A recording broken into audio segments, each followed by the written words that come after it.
ямар нэгэн байдлаар эмийн жорн дээр бол жортой жоргүй эмийн жагсаалтанд ямар нэгэн өөрчлөлт ороогүй. Хуучин жортой олгодог байсан, жортой авах ёстой эмийг жоргүй авдаг байсантай холбоотой иргэдэд нэгдүгээр хүндрэл учирж байгаа.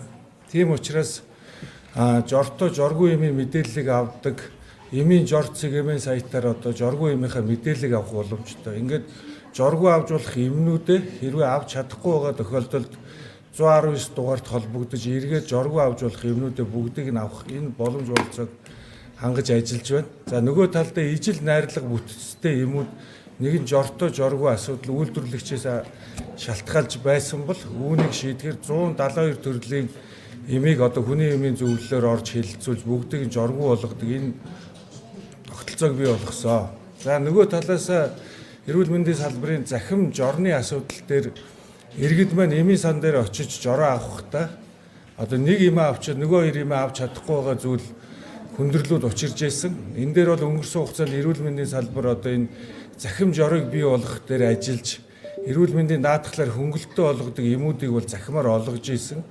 За үүнтэй гэрээтэй 1400 эмийн сангаар олгож исэн бол үлдсэн 1100 эмийн сандын захим жорыг нэвтрүүлэх бүх эмийг одоо жороор бүх эмчнэр бичдэг болох энэ тогтолцоог 8 сараас хойш одоо хийж хэрэгжүүлэх ажлууд маань хэрэгжээд эхний шатны үр дүнгууд маань гарч эхэлж байгаа. Тэгэхээр цаашдаа эмнэлэгт очиж үзүүлээд эмчээсээ жороо захимаар бичүүл аваад эмийн дуртай эмийн сан дээрээ очиод кодоо хэлээд энэ захимаар эмээ авах энэ боломжууд бүрдсэн.